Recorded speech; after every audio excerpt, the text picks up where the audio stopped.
Reza Inter. Kembali lagi di Update Inter, channel yang akan memberikan informasi tentang Inter Milan, dan inilah berita hari ini.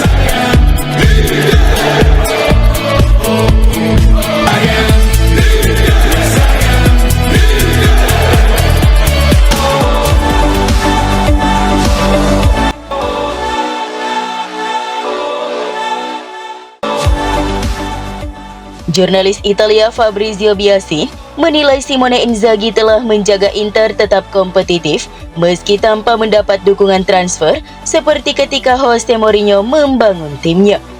Dalam wawancara di Chiamarsi Bomber, Biasi memuji kinerja Inzaghi dan menyoroti keterbatasan yang dihadapinya dibandingkan para pelatih sebelumnya.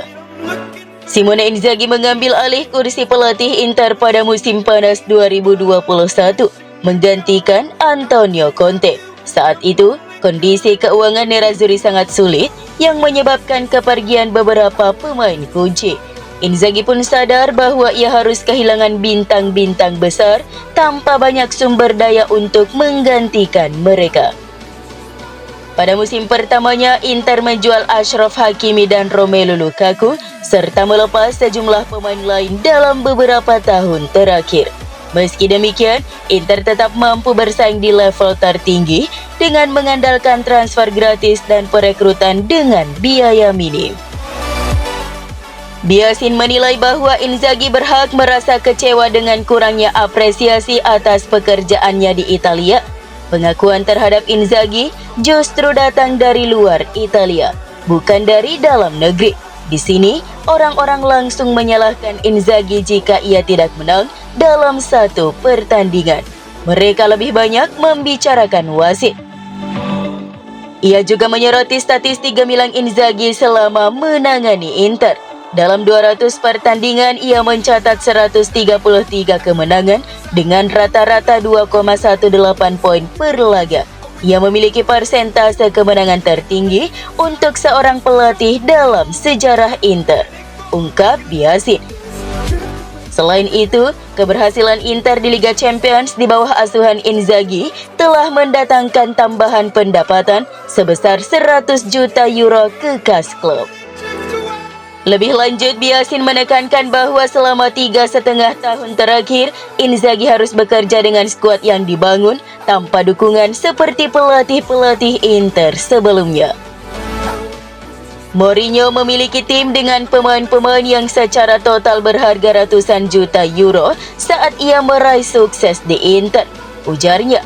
Dengan kontribusi besar yang telah diberikan, Biasin menegaskan bahwa perpanjangan kontrak Inzaghi harus segera diselesaikan oleh manajemen Inter.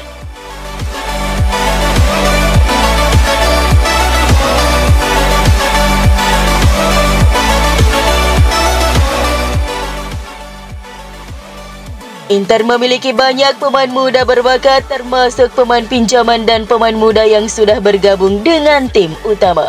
OEK3 yang kini mengelola Inter fokus pada pemain di bawah 21 tahun, terutama yang berasal dari akademi. Beberapa pemain muda yang menarik di Appiano mungkin akan tampil di Piala Dunia antar klub. Namun Francesco Pio Esposito, pencetak gol terbanyak di Serie B dengan 14 gol, tidak akan ikut ke Amerika bersama tim pada bulan Juni. Pio Esposito yang akan menandatangani kontrak baru dengan Inter hingga 2030 dianggap sebagai prospek masa depan yang cerah. Untuk penyerang yang dipinjamkan ke Spezia, ada minat dari klub-klub besar seperti Napoli, Bologna, Leicester, dan Manchester United. Marotta memberikan kontrak baru kepada pemain kelahiran 2005 itu. Pada musim panas ini, dia akan memimpin tim U21 di kejuaraan Eropa. Setelah masa peminjaman di Spezia, Pio Esposito tidak akan ikut Piala Dunia antar klub, tetapi bisa digantikan oleh rekan setimnya di Primavera. Valentin Carboni kembali ke Inter setelah masa peminjaman di Marseille yang berakhir karena cedera. Proses pemulihan bisa membuatnya kembali bermain sebelum musim berakhir. Carboni mungkin akan ikut ke Amerika bersama Inter, mengisi kekosongan posisi penyerang setelah kepergian Korea dan Arnautovic. De Pieri baru saja debut di tim utama dan memperpanjang kontraknya. Berenbrouck dan Kochi juga tampil perdana di Liga Champions melawan Feyenoord. Kochi berencana memperbarui kontraknya hingga 2028 dan dianggap sebagai pemain muda potensial dengan kualitas kaki kirinya, dijuluki Di Marco baru. Beberapa pemain muda lainnya mungkin akan datang pada musim panas, salah satunya Martin Baturina dari Dinamo Zagreb yang bisa bergabung dengan tim.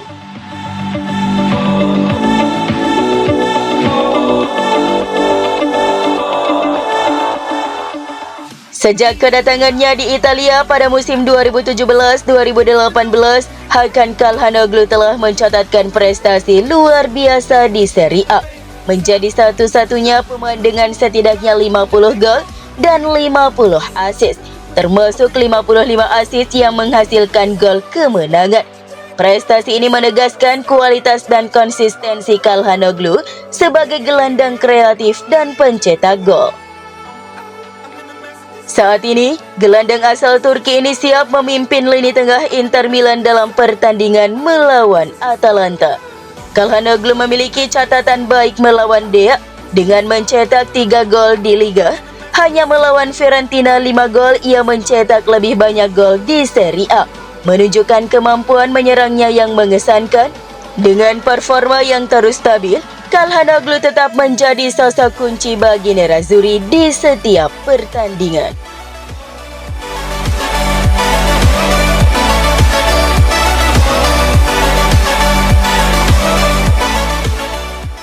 Lautaro Martinez terus menunjukkan ketajamannya di Serie A, terutama melawan Atalanta. Sejak musim pertamanya mencetak gol melawan Lazio pada musim 2019-2020, tidak ada pemain yang mencetak lebih banyak gol melawan Atalanta di Serie A selain Martinez yang sejajar dengan Andrea Belotti dengan total 6 gol.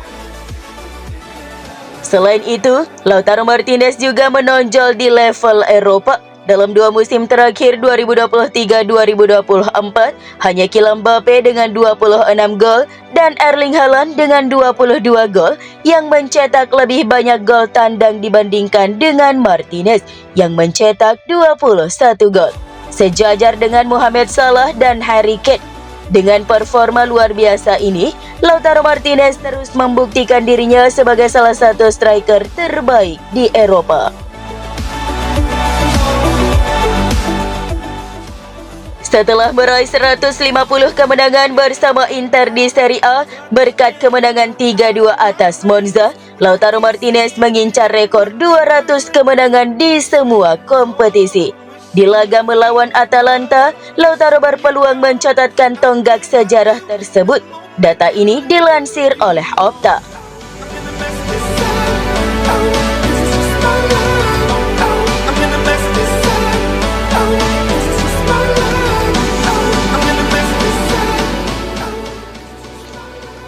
Denzel Dumfries, bek kanan Inter Milan, telah mencetak total 16 gol di Serie A, termasuk 6 gol di Liga musim ini. Ini menjadi rekor pribadi bagi pemain asal Belanda tersebut dalam satu musim di kompetisi Italia. Dengan penampilan gemilangnya, Dumfries semakin menunjukkan kualitasnya sebagai bek yang mampu memberikan kontribusi ofensif yang signifikan. Prestasi Dumfries semakin mencuri perhatian karena ia kini mencatat sebagai bek asing dengan rekor gol terbaik dalam sejarah Inter Milan di Serie A. Sebelumnya, rekor serupa dicatatkan oleh Maicon yang juga mencetak 16 gol selama waktunya bersama Nerazzurri. Namun Dumfries berpeluang melampaui ekspektasi dengan terus menunjukkan performa konsisten baik di lini belakang maupun depan.